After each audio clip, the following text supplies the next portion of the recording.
Okay.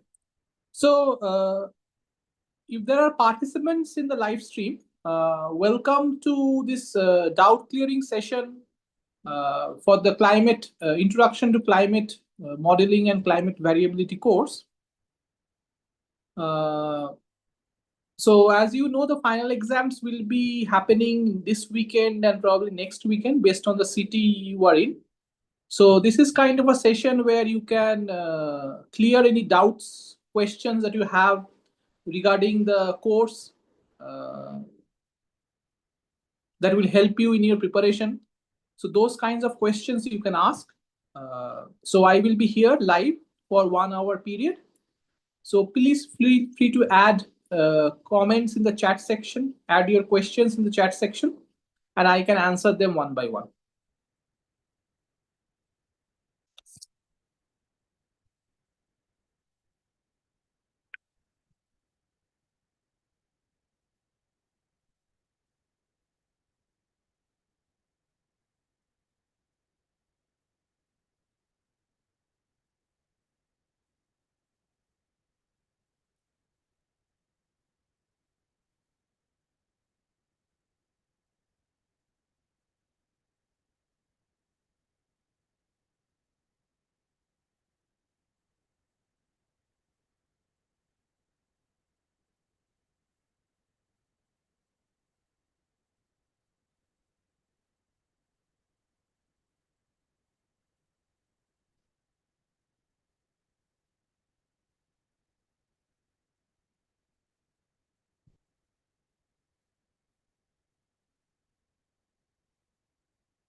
So to all participants who are joining, if you have any questions regarding the course, the final exam, the pattern of the questions, any doubts regarding the concepts discussed in the lectures, feel free to put your questions in chat and I will try to answer them to the best of my ability.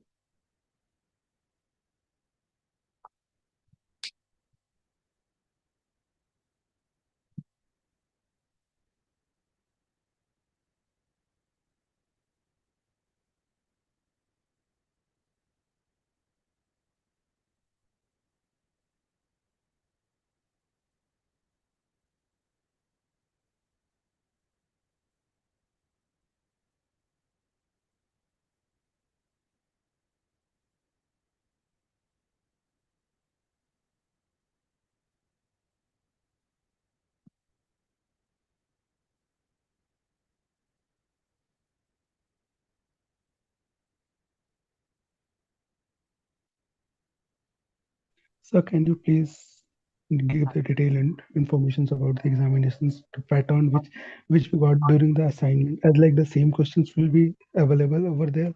So The different the question pattern will be as follows. There will be 50 objective type questions, 2 marks each.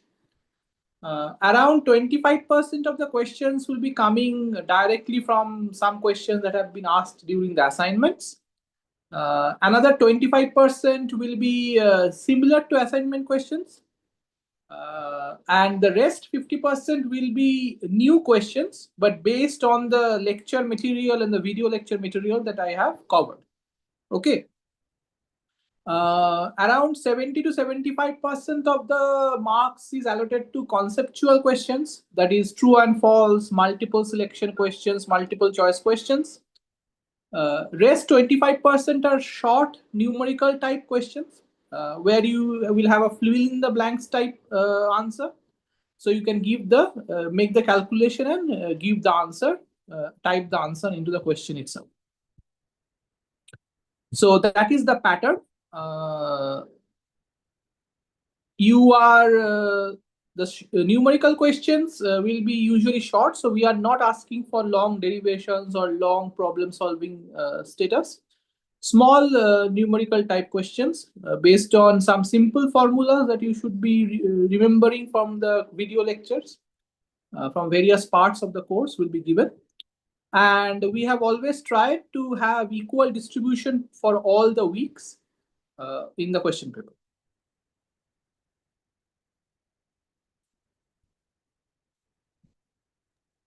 Okay, sir. Thank you so much. Okay. Excuse me, sir. I have a Yes. question. Yes. When we are doing the assignments Yeah. for problem-based problems, questions, Yes. the answers are most of the time in approximate form. That is, the answer is coming 7.6, but there is option given either 6 or 8. So in that case, what to do? Near about, Choose the but closest one. Yes. choose the closest one always. Yes, always. So if it's a Okay. multiple choice question with numericals, Yes. 7.6 round up to the nearest integer. So that is kind of the idea. Okay, sir. Thank you.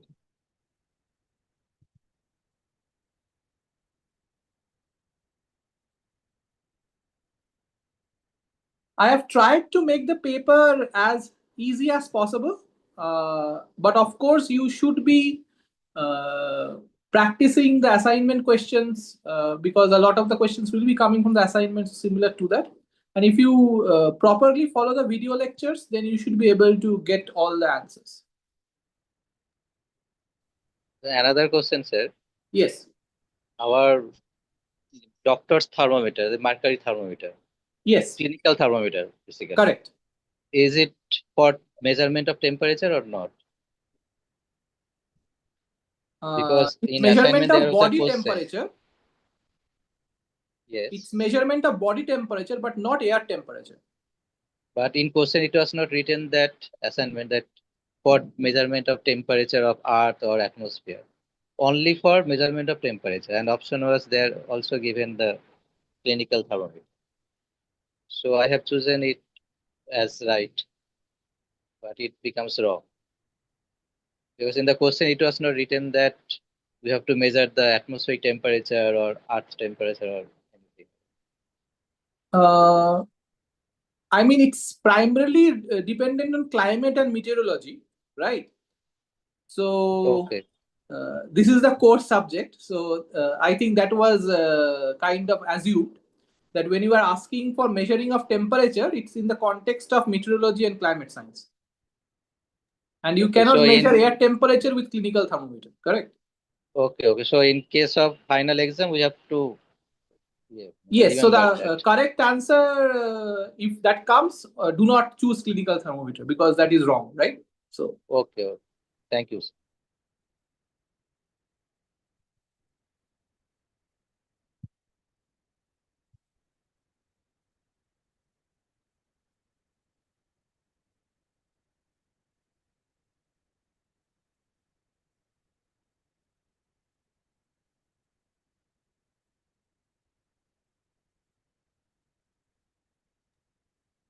Another question. Excuse me, sir. yes. Yes, please, go ahead. No issues. For problem solving, Yeah, we have to remember the formulas, small or at sometimes least the hard. simpler formulas you should be recalling. Okay. Yes. But what about the numerical values? Which parameters we have to remember, or all of them? The R is Usually, also not many yes. numerical values will be recalling, but the basic things like what sigma is, for example, those things at least approximately you should be remembering. Okay. Regarding Okay. so if you don't recall the exact value also, every fill in the blanks type answers, you will have a plus 10% leeway from the actual answer. So if a constant is 5.61, if you just remember 5, that should also work. Okay, sir.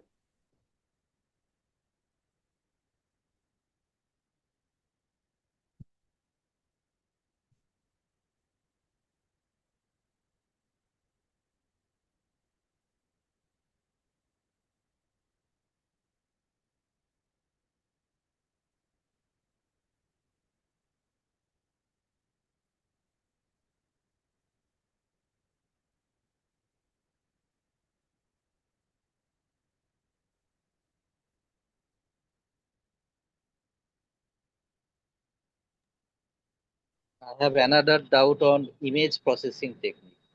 How Okay. to determine that it is a greenery zone or barren area? The concept is not clear to me from the image, satellite image. How they determine that? Okay. So it's basically based on the wavelength of light that is being emitted from the system, right? So if you look at the Yes. class material, just hold on, and probably share the screen also.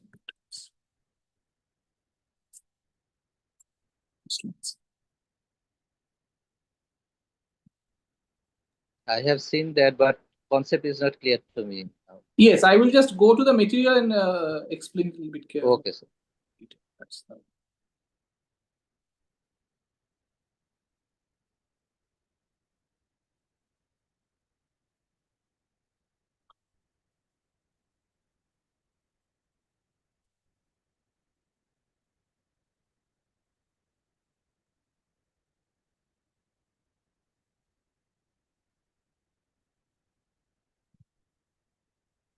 All right, let me share my screen.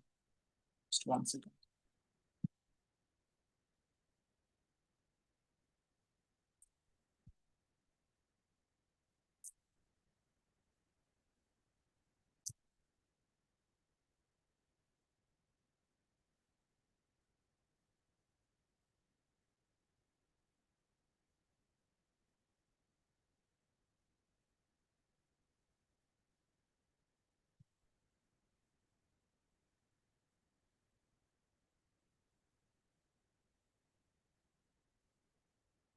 Is my screen visible? Yes, sir. Okay. So here in this section, the image processing carefully explained. So what is happening is vegetation reflects light differently from barren land. Okay. So for example, vegetation will reflect a lot of infrared radiation. Okay, so near infrared. So solar spectrum has like blue band, yellow green band, red band, then near infrared band. Okay, vegetation mostly absorbs in the red light region. Okay, but reflects a lot of the near infrared radiation back towards space. Okay, so in that case, when a satellite is sensing what is the light coming from a certain region of the land, and then it analyzes at what spectra the reflected light has the highest intensity. Okay, so if the region has highest intensity in the near infrared region, then it's highly probable that that land area is covered by green vegetation. Okay, whereas a barren land will be opposite. It will reflect a lot of the visible light, but less near infrared light it will reflect. So it will have a peak intensity at in the visible range of what is being reflected, and less intensity in the near infrared range. So if you look at two land areas and identify the intensity with frequency distribution, that will tell you whether it's a green forested area, barren land, or a snow area. Is that clear? Yes, sir. So that means we have to, before image processing, we have to know which type of material reflecting or emitting Correct. which type of Correct. frequency. Correct. So Okay. usually this can be basically measured on the at the ground level on what is the kind of surface. So how does a green leaf reflect and absorb radiation? How does soil or rocks reflect or absorb radiation? How does snow reflect and absorb radiation? So there will be charts for that, and based on those charts or data analysis, we can compare the actual data that the satellite is getting from those reference distributions, and hence get the probability that this is a vegetation, this is barren, or this is snow. Okay, sir. Thank you, sir. Okay.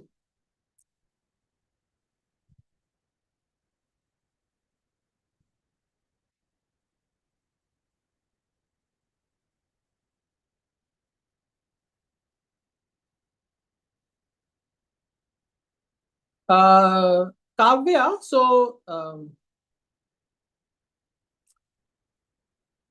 the final exam, we have 50 objective type questions, 2 marks each. Around 75%, so around 75 marks, 74, 75 marks like that, will be conceptual questions, which will be true, false, multiple choice or multiple selection questions. Rest 25% will be numerical type questions, short numerical questions, fill in the blanks, where you will fill the answer. In terms of where the questions will be asked from, around 25% will be questions you have already encountered in the assignments. So do review the assignments well. 25% will be there. Another 25% will be questions whose problem type is very similar to that of assignments. Maybe a little bit different, but very similar. Then the other 50% will be new type of questions, but primarily based on what has been covered, entirely based on what has been covered in the video lectures and the materials that are there.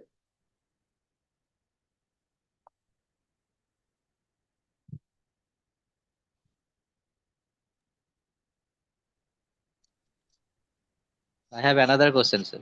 Yes. Up to troposphere or stratosphere, after that, atmosphere is there is some less than 1% or Correct. most probably no molecules or ions. There is some mesosphere is there, but it is very rarefied. Very little. Yes. So how thermosphere getting hot? So thermosphere gets hot because it is absorbing high energy radiation from the sun. So sun has a lot of gamma rays and X-rays that are also coming. Okay, which are extremely, sir, yes. Excuse me, sir. Yes. For absorption, we need some molecules or atoms, but there is less than or most probably no atoms present there. No. If there is no atoms, it won't be part of the atmosphere. It's very rarefied, but there are still nitrogen and oxygen atoms present. It may be less than 1% or 2% of the total atmospheric mass, but even that rarefied concentration of nitrogen and oxygen atoms is sufficient to interact with the high energetic part of the solar spectrum. Okay. So suppose this room here will be filled with like billions of nitrogen and oxygen atoms. Okay. Whereas in the thermosphere, it may be thousands. Okay. But even a mixture of 1,000 atoms over a range of say 40 kilometers, a radiation like a gamma ray photon is bound to encounter at least one in its pathway. As soon as it hits, it breaks the nitrogen bonds or the oxygen bonds, and the photon gets absorbed. And that breaking of the bonds heats up the molecules, creating high temperature. Okay.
Another one, sir. Excuse me, sir.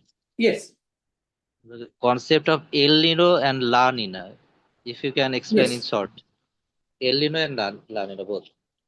So if you so in the Pacific Ocean, in general, you have in the equatorial Pacific, you have strong easterly winds blowing in the equator. Okay. So these easterly winds are obviously moving from east to west, and it is dragging the surface waters in the equator from the east side to the west side. Okay. Now, as the surface waters are moving from east to west, it is absorbing a lot of solar radiation and getting quite hot. All right. So, Okay.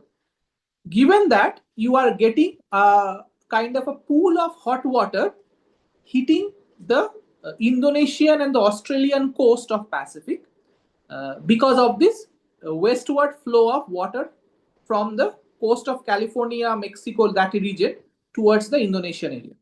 Okay. Since Excuse me, sir. water, yes, Excuse. If water flows through the surface, yes, that is, it is flowing from one direction to another direction. correct, So when it is flowing, that means it creates vacation in when it is coming. There you have vacancy created because correct, it is flowing from one place to another. yes, So that means another water should flow, or it there does. is another current. So in Mexico, no, it doesn't come from surface. So as the Okay. surface water is moved from the coast of Mexico towards Indonesia, water from the deep ocean comes up. So there is an upwelling from the Okay, bottom sir. of the Thank you. ocean. Okay. All Okay. right. And that water is much colder than the surface water. All right. Because if you remember the temperature profiles, the temperature declines quite rapidly in the thermocline. So whenever deep water is coming up towards the surface, the temperature, the water surface waters become quite cold. All right. Okay. Okay. So you are getting cold water near the surface of the ocean in the coast of Mexico, and a lot of hot water cooling in the coast of Indonesia. All right. Hot Yes, sir. water evaporates, so you will get a lot of cloud formation and rainy type of weather in the Indonesian coast and the Australian coasts. Okay. Whereas cold water does Yes. not evaporate, so you are getting cold, dry conditions there. All right. This is the typical situation. Now, because of climatic variabilities, after say 2-3 years, the strength of these easterlies kind of fluctuates. Sometimes it is strong, sometimes it is weak. All right. So when the easterlies weaken, all of this hot water begins to flow back towards the coast of Mexico. All right. So Okay. the wind is dragging it. So the wind has weakened. So the surface waters again want to come back towards the Mexican region. All right. Yes. So Yes. this weakening of the easterlies is the La Nina condition. So the hot pool of water is coming back towards Mexico, bringing wet weather with it. So the rainfall decreases in the Indonesian region where there is less hot water, and increases in the Mexican region when there is more hot water during the weakening of this easterly winds. So that is the La Nina condition. The opposite, when the easterlies are stronger than usual, you are having even more colder waters in Mexico, so even colder and drier conditions, and even more warmer waters in Indonesia, so even wetter conditions. So that is the La Nina condition. Yes, sir. Thank you. Okay.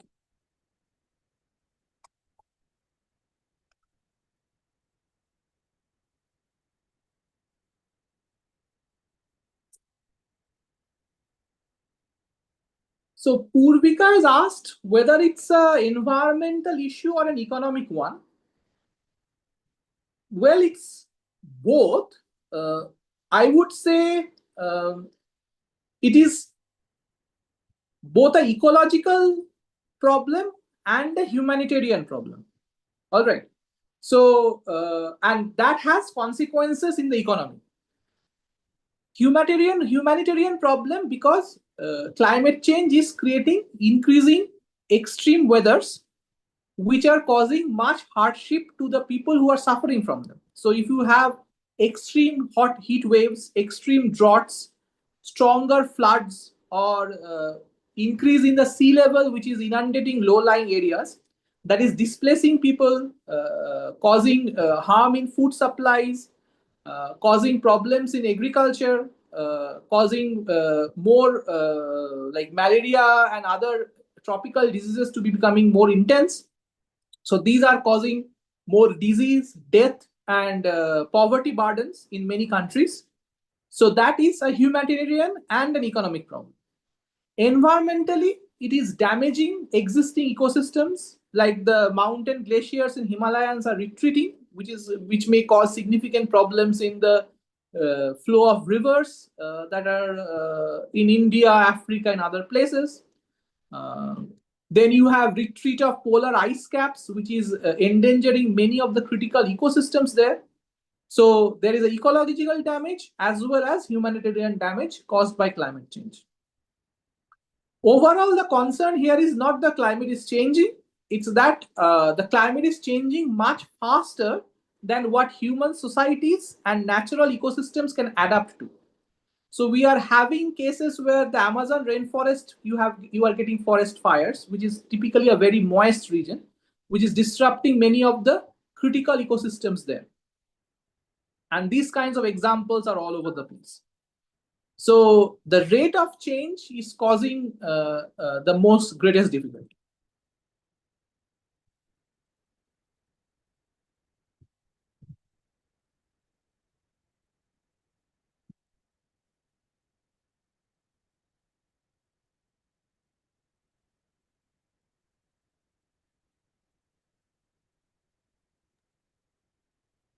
Another question. Yes. For radio sounds are used most of time costly materials or costly instruments.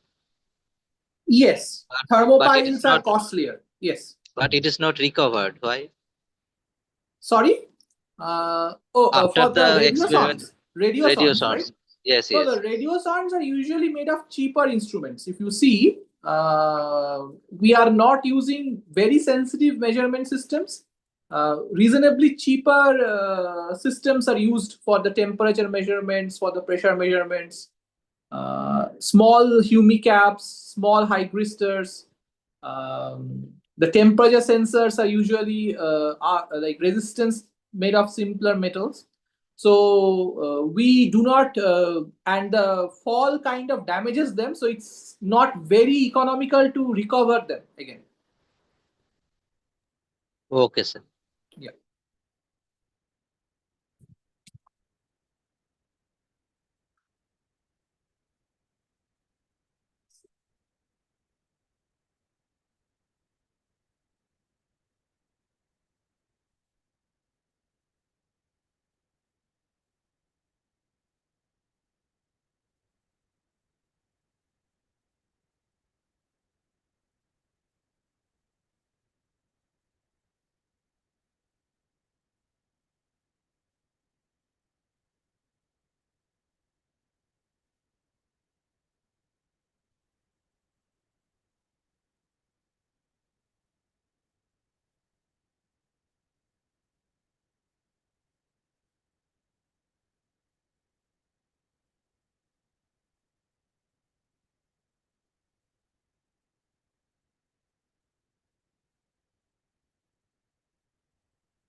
Excuse me, sir. For GPS system, which type of satellite is used? It is geostationary satellite or I think LEOs for GPS system in mobile. I am not entirely sure. I am with GPS. I am not entirely sure. You have to look it up. Okay.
Another question, sir. Yes, We know that water has viscosity, correct. but in for ocean water circulation, viscosity is not measured, is not considered. I suppose throughout the calculations, I have not seen any term So of viscosity. viscosity is the reason why you have the shear stress gradients generated in the surface water. If you remember the Ekman spiral, Yes, the wind is driving the surface water. The bottom water is moving because of the viscosity of water. If water was fully invasive, the water will just slide over the top surface and the next level will never move. yes, sir. Okay, so the shear stress gradient is related to the viscosity. By there is a Newton's law of that. Okay, for that. So the velocity gradient multiplied by the shear viscosity gives you the shear stress. Okay, so the shear stress gradient we discussed, that is related to the viscosity. Okay, sir. Yeah. Thank you.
A question has been asked, for selective absorption by atmosphere, only vibrational modes are considered. Why?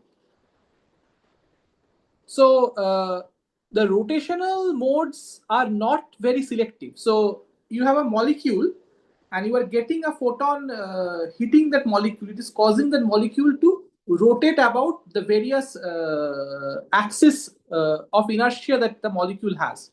Okay. So that can be, this can happen for multiple frequency modes, because the rotational frequencies, if you look at the quantum mechanics of this, are very closely spaced. So allowed rotational frequencies are much more closely spaced than allowed vibrational resonance frequencies. So there is a lot of closely spaced photon frequencies in which rotational modes can be activated, creating a broadband kind of an absorption. Whereas allowed resonant frequencies for vibration depends very strongly on the molecular bond strength, and there are only a few resonant modes available which are very spread far apart. So you have much more selective photon absorption for vibrational modes.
Excuse me, sir. Yes. In newspaper, I saw that it was written that global warming is not for only greenhouse gases, but it was not explained why they are assuming that only greenhouse gases are not solely dependent for global warming. I am not entirely sure what is the newspaper article content was about, uh, and how accurate it is supposed to be. Most of the current global warming is primarily for greenhouse gases and the associated feedback with water vapor. As we discussed in the class, the homogeneous gases like increasing in CO2 or methane also causes increase in the water vapor concentration, which creates a positive feedback that also contributes significantly to global warming. Okay, that might be one of the things that they may be discussing. Uh, Atmospheric aerosols also play a part in affecting the radiative balance of the atmosphere. So too much aerosols will usually cause cooling effect, whereas the deposition of aerosols on ice can decrease the albedo of ice, can have a warming effect. But these are the primary causes of global warming. Yes, sir, but they are showing that the rate of increasing of temperature for is much higher than what we predict about the greenhouse gases. That's why they are That predicting. is absolutely incorrect. So, if you look at the latest predictions of climate models over a range of decades, from even simple models from 1990 to more sophisticated models that have been developed today, Okay, their mean predictions are matching the warming rates pretty well. And this has been highlighted multiple times in many papers and IPCC reports also. I think one of the major concerns with how media portrays climate change is much of the information is not properly said about that. But models do a very good job at predicting the mean rates and even the extremes when you look at most more modern models. okay, thank you.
May I leave now, sir? Yes, yes. I, If you don't have any questions, you are free to do.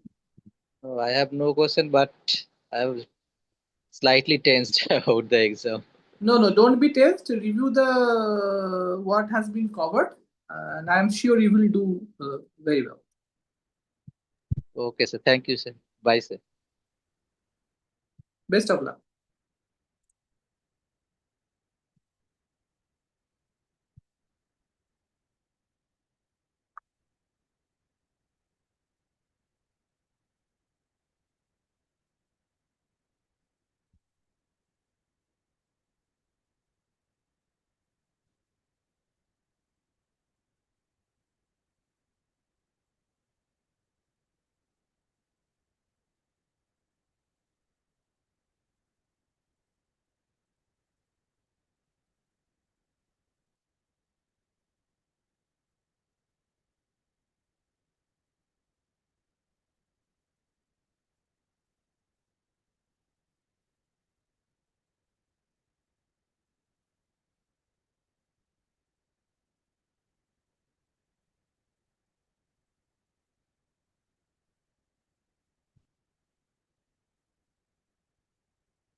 So it appears there are no more participants.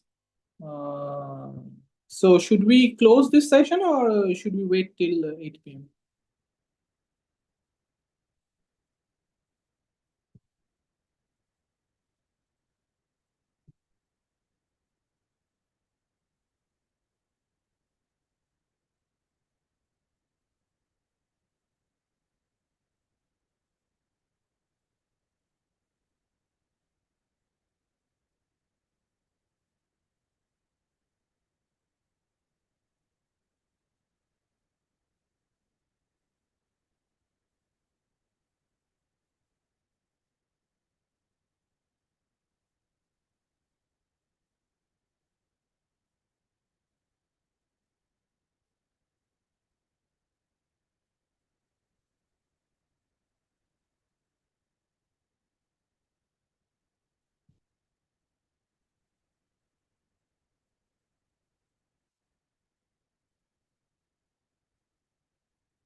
So time is up. So I think we can close this session as there are no more questions and participants.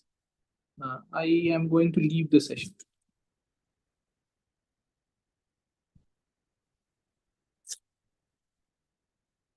Thank you.